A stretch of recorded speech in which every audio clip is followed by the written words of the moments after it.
si vous faites le bilan de vos initiations, est-ce que genre, vous le conseillerez aux gens, aux prochaines générations ou pas? Et pourquoi?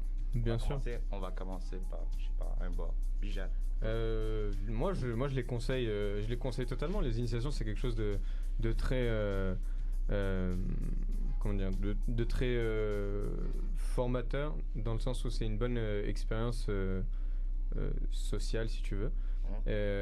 Et en plus de ça, ça te permet vraiment de créer des liens avec les gens.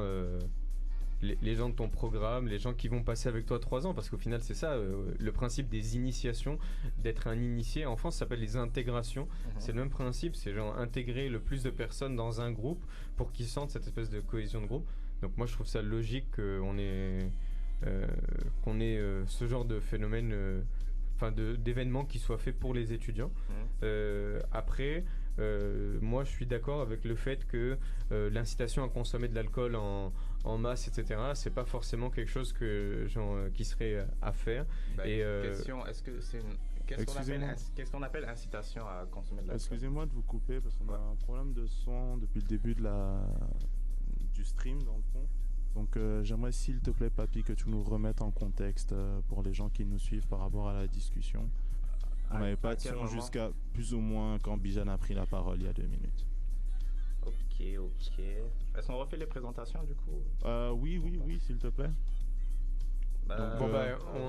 Petit problème technique, donc on recommence les présentations. Moi c'est Bijan. Moi c'est Arthur. Papy. Nancy. Et Pascal à la régie avec Bastien, photographe, qui est le photographe attitré pour nous. Merci. Photographe petite dédicace au photographe. Et spéciale dédicace à Kylian de la radio Polyrad qui pour les locaux et qui nous aide avec la mise en place du stream. Ouais. Yes. Donc pour aujourd'hui, donc vous étiez en train de parler du contexte des initiations, initiation étudiante universitaire et la sortie du mini documentaire sur, c'était quoi le site déjà? TVA Nouvelle. Journal d'enquête. Le TVA Nouvelle, donc c'était quelque chose de JE, le documentaire de JE, un truc comme ça que ça s'appelait? Journal d'enquête. Donc c'est ça, et nos intervenants étaient en train de donner leur avis sur la question. Je vous invite donc à continuer la discussion et merci. Enfin, excusez-moi. Est-ce que ma voix a été prise en compte? Enfin, est-ce que ce que j'ai dit a été entendu ou pas? Ça a été entendu, mais tu peux toujours... D'accord. Grosso modo, en résumé, moi je suis pour les initiations. Pour le fait qu'on ait des événements qui permettent d'intégrer les étudiants à la vie universitaire, à la vie de leur programme, etc. Mais je suis pas d'accord avec le fait qu'on les incite à consommer de l'alcool, du genre cale ta bière, enfin, t'as toujours le droit de dire non. Et le problème, c'est que quand tu arrives en première année à l'université et que tu as des gens de 2e ou 3e année qui te disent de faire quelque chose, tu as un peu la pression de genre, c'est un peu mes seniors, si tu veux, ils sont plus âgés que moi, ils ont plus d'expérience que moi, et puis je me suis embarqué dans ça, et justement c'est ça qui est important, c'est qu'il y a des gens qui sont capables de dire non, et il y en a d'autres qui sont pas capables de dire non. Mais c'est pour ça qu'on leur dit dès le départ qu'ils ont le droit de dire non, qu'ils sont pas obligés de faire quoi que ce soit. Justement, mais ça n'a pas toujours été le cas, c'est pour ça que ça a causé beaucoup de problèmes au niveau du campus, etc. C'est pour ça qu'il y a c'est pour ça qu'il y a encore des émissions très bancales qui sortent avec des reportages sur ça, quoi. En tout cas, c'est mon avis. Mais après, le principe d'initiation, quand même, c'est donc s'intégrer, on est d'accord. Et même, enfin, on va pas se mentir, je pousse pas la consommation d'alcool non plus, mais l'alcool va quand même aider à intégrer les gens. Que ce soit parce qu'ils font la même chose, parce que le sentiment d'être joyeux, de faire quelque chose en groupe.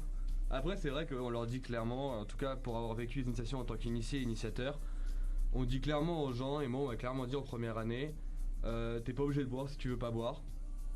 Genre, cette année, j'ai des initiés qui n'ont pas bu certains jours ou qui ont bu très peu. Et ça a très bien marché.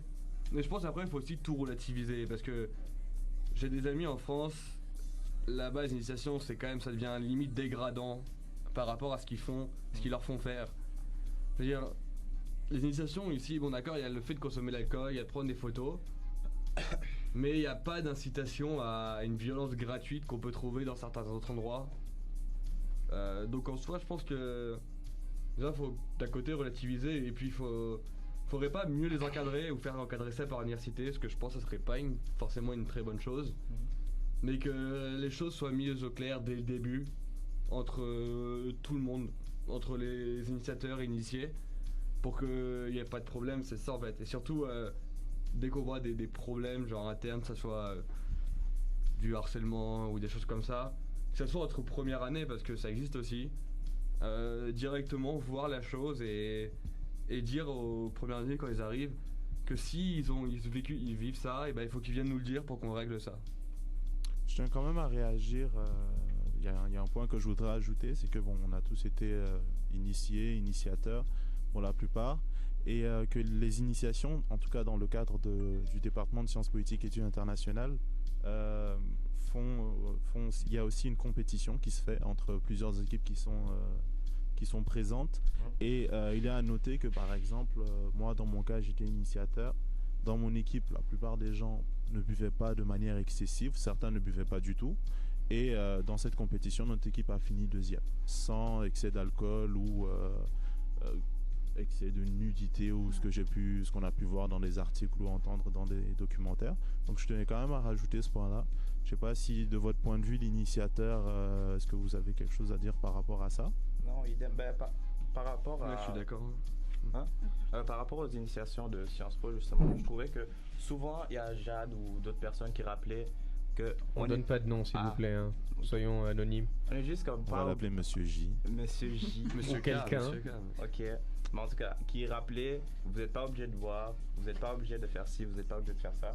Fait que je me dis que si, comme tu disais, Bijan, il y a des gens qui peuvent pas dire non, qui sont juste trop poussés par la pression sociale, on va dire, se sentir obligés de suivre le groupe, puis boire et tout. Est-ce qu'on devrait blâmer les gens qui organisent les initiations et du coup juste supprimer toute l'initiation? Non, pas supprimer. Parce que ça a quand même comme plein de points positifs, l'initiation. Ça a plein de points positifs, mais c'est justement là qu'il faut faire une distinction et que c'est quelque chose qui est important à mettre en avant. C'est que les initiateurs ne sont pas là ils sont là pour t'inciter à avoir des rapports sociaux avec les gens. Donc discuter avec les gens de ton équipe ou avec les gens d'autres équipes, etc. Participer au jeu parce que ça va te permettre de mieux connaître les gens, tu vois. Mais c'est pas leur rôle de dire de caler ta bière, c'est pas leur rôle de te faire boire à outrance, c'est pas leur rôle. Tu sais, ils ont pas à te si tu offres un pichet à des gens qui sont dans ton équipe, c'est tu fais ça parce que t'es sympa et puis c'est tout, et puis non pas parce que tu t'attends. Voilà, tu t'attends pas à ce que, tu sais, t'as pas besoin d'être bourré pour pouvoir avoir des interactions sociales, n'est-ce pas, papy? On peut très bien se faire des amis sans boire une seule goutte d'alcool. Et le truc c'est ça, c'est que d'un côté ces reportages là, ils ont une importance. Après, moi, j'étais pas d'accord avec le point de vue du reportage parce que je trouve qu'ils ont fait beaucoup trop de raccourcis faciles. Mais ce qui est sûr, c'est que toi, t'es juste là en tant qu'initiateur. Ton rôle, c'est faire en sorte que tout se passe bien, donc qu'il n'y ait pas d'accident, et faire en sorte que tes initiés passent un bon moment. Ça implique pas de boire, ça implique pas de se mettre à poil, ça implique pas de rien. Donc, quand genre t'entends parler de trucs dans certaines associations, des initiations où genre il y a des gens qui finissent dans un sale état et les initiateurs qui sont pas là pour s'en occuper, tu peux poser des questions, tu vois. Moi, si j'étais à la place de quelqu'un qui je sais pas, je fais un coma éthylique, je me retrouve derrière je sais pas, peu importe, une voiture ou quoi, et que personne s'occupe de moi, le lendemain je me sentirais pas bien parce que déjà les gens qui sont censés s'occuper de moi s'occupent pas de moi, et en plus de ça parce que j'ai fait un coma éthylique et tout le monde s'en fout, tu vois ce que je veux dire? Oui. Je vais faire juste un petit commentaire avant de passer la parole à Nancy qui n'a pas encore parlé. Je dis qu'il faudrait peut-être pas comme nier tout le reportage en bloc puis dire que c'est de la merde en gros. Dans le sens où des fois il y a des cas individuels ou comme des initiateurs qui sont pas responsables ou des initiés qui se contrôlent pas trop. Fait qu'on a eu dans le reportage on parlait de jupe hawaïenne soulevée ou enlevée, je sais pas, puis, ou une autre fille qui a été violée apparemment, ou une autre fille qui a été droguée. Je sais pas si c'est si ça a été vérifié ces faits-là, mais genre, je dis juste qu'il peut y arriver qu'il y ait des cas individuels d'égarement, on va dire. Nancy. Non, mais c'est sûr qu'il peut y avoir des égarements comme ça, mais après, il ne faut pas les généraliser non plus et dire qu'à chaque initiation, partout, dans chaque association étudiante ou quoi que ce soit, dès qu'il y a des initiations qui sont organisées, ça veut dire que tout le monde va finir comme ça. Parce que c'est un peu le message qu'ils ont fait passer dans le reportage. Ouais. Donc d'accord, je veux bien que dans certains cas, on puisse voir que oui, ça dégénère, mais tu peux pas dire non plus que à chaque fois qu'il y a des initiations, de toute façon, ça finit comme ça. Il y a toujours des filles qui vont se retrouver dans des situations où on va les violer, on va les ridiculiser, on va les forcer à se mettre nus. Il y a personne qui force personne à faire quoi que ce soit. Si tu as envie de dire non, tu dis non. On te met pas un couteau sous la gorge en te disant ouais, tu le fais parce qu'on t'a dit de le faire. Ouais, dans le reportage, la fille, on parle de la fille là qui était en hawaïenne. Elle disait que c'était un groupe de personnes qui l'avaient attrapé, un groupe de garçons qui l'avaient attrapé, puis qui lui avaient enlevé son pagne là, et que donc, en soi, elle avait l'impression d'avoir été agressée dans le sens où il y avait une personne qui la tenait, une personne qui lui enlevait son vêtement, puis après ça, les gens qui se moquaient d'elle ouvertement. Après, moi, je trouve que ce qui n'allait pas dans cette partie-là de la vidéo, quand ils dénonçaient un peu en prenant des cas par cas, c'est que déjà, ils ont pris que des femmes. Alors, ça fait beaucoup de bien à la campagne Sans oui, c'est non, qui lutte contre le viol et contre les abus sexuels, ce que je trouve tout à fait logique. En même temps, c'est elles les plus sensibles à... Oui, mais sauf que les hommes qui se font ridiculiser ou qui se font violenter pendant les initiations, ça existe aussi, on n'en parle pas. Il n'y a pas un seul... Tu m'aurais mis 3 femmes pour un gars, j'aurais trouvé ça plus pas logique mais plus représentatif, alors que là on avait que des femmes, donc grosso modo l'emphase était vraiment mise sur le traitement des femmes aussi, en particulier dans le cadre des initiations, alors qu'on oublie le nombre de personnes. Encore une fois, l'exemple du gars qui fait un coma éthylique, c'est une honte aussi pour lui. Celui qui est complètement sous et qui s'évanouit ou qui tombe sur la piste de danse, les gens qui le prennent en photo ou peu importe, tout ça, il y a aussi l'humiliation de devoir, par exemple, traîner une réputation pendant toute une année. Ah, toi t'es celui qui vomissait sous une table ou quoi, ou t'es celui je sais pas moi, ton t-shirt s'est déchiré puis t'étais à moitié à poil sur la scène alors qu'il y avait personne pour s'occuper de lui.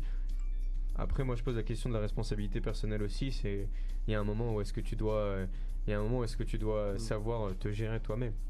Mais je pense aussi c'est un problème d'éducation quoi, au bout d'un moment. Genre une personne normalement à peu près bien éduquée, quand elle voit des faits comme ça, va pas commencer à prendre en photo, et c'est malheureux de nos jours, mais c'est de plus en plus de cas. Je sais pas comment expliquer ça, parce que je pense que c'est un phénomène beaucoup plus profond. Je tiens quand même à noter apporter comme précision que les photos sont interdites dans ce genre d'événement. C'est ça. C'est interdit, mais ça se fait quand même. Oui, ça se fait, mais c'est quand même, je veux dire, il y a un minimum qui est fait de la part des organisateurs pour éviter ça. Tout comme l'alcool est fourni, mais à un moment donné, il y a une question de la responsabilité personnelle, comme disait Bijan. On te donne accès à de l'alcool, mais si tu vas abuser, je veux dire, c'est toi. Non, mais je veux pas dire que tout est nécessairement ta faute, mais à un moment donné, il faut assumer un minimum ses actes. Oui. Mais c'est pour ça, en Sciences Po, en tout cas, on précise que les photos sont interdites et on essaie d'être vachement vigilant là-dessus. Mais après, comme je vous l'ai dit tout à l'heure, j'ai pas vu le reportage, mais vu ce que j'en ai raconté, il y a des gens qui tombent au milieu d'une piste et qui sont pris en photo. C'est même plus une question d'être raisonnable. Là, c'est une question d'éducation envers les autres personnes aussi, et envers les personnes qui prennent les photos. Parce que, en soi, même, je sais pas du tout au Canada ou au Québec comment c'est considéré, mais en France, c'est considéré comme une non-assistance à la personne en danger en plus. Donc c'est punissable par la loi derrière. Mais c'est punissable ici aussi. C'est juste que après, moi je dénonce plus que, moi mon avis s'étend à plus que le Québec ou le Canada. Même en France c'est comme ça. Tu sais, maintenant on a nos téléphones partout, on a accès à nos téléphones tout le temps. On dit t'as pas le droit de prendre des photos. Le nombre de personnes que j'ai vu prendre des photos, le nombre de personnes qui ont des photos d'initiation, d'initiés, qui sont soit dans des états pas possibles, et même s'ils sont pas dans des états pas possibles, en train de faire, je sais pas, une grimace ou des choses comme ça, t'es là. La photo, elle a été prise avec un téléphone. Tu peux pas bloquer tous les téléphones, tu peux pas bloquer tous les trucs. Et on a beau dire dans les associations qu'il faut faire attention à pas prendre de photos parce que justement on veut pas qu'ils prennent de photos, comme par exemple ce que fait Bastien, notre photographe à l'instant. Et on a beau leur dire ça, c'est pas pour autant que les gars vont pas le faire. La preuve en est qu'il y a des photos. Moi j'en ai vu à des journées d'initiation auxquelles je suis pas allé. Tu vois, il y a des choses que j'ai vues. Après, bon, dans nos initiations, on a les défis photos aussi, donc c'est sûr qu'à Non, les défis photos, c'est à part. Ouais, c'est à part. Parce que les défis photos sont compris dans l'initiation. Là, je parle des photos qui sont prises quand la personne est occupée à vomir ou est occupée à, je sais pas, embrasser quelqu'un qu'elle devrait pas embrasser ou faire quelque chose qu'elle devrait pas faire. Mais après, c'est sûr que dans tous les cas, genre, la question d'interdit de prendre des photos, ça va jamais fonctionner. Ouais. C'est le problème. Donc on devrait interdire les téléphones. C'est la fin pour ce sujet. Je pense qu'on a passé assez de temps dessus. C'est qu'on va rebondir sur un autre sujet. Effectivement, merci beaucoup, Papy. Est-ce que juste avant, on a beaucoup de gens qui nous regardent à droite à gauche et je voudrais juste placer une petite dédicace parce que tout le monde le faisait la dernière fois. Une petite dédicace à Johan, mon ancien coloc, qui trouve qu'on fait un super travail et qui trouve que l'émission est très inspirée des discussions endiablées qu'on avait dans notre salon. Merci Johan. Voilà. Merci Johan de nous suivre et merci Bijan pour cette intervention. Alors, en parlant de gens qui suivent le live et les commentaires, est-ce qu'il y a des... Ouais, il y a Monsieur M dans la place. Un grand homme. Mais Pascal, est-ce qu'il y a des commentaires ou des gens qui suggèrent, qui ont donné des avis, qui ont... Pas encore de commentaires vis-à-vis de moi, du moins de ce que moi je vois, pas encore de commentaires sur le fonctionnement ou encore c'est ça sur la discussion. Mais on vous invite tous à participer, à partager vos commentaires, vos avis. Ok. Donc sur ce, on va peut-être passer à un autre sujet. Passer à un autre sujet, Papy.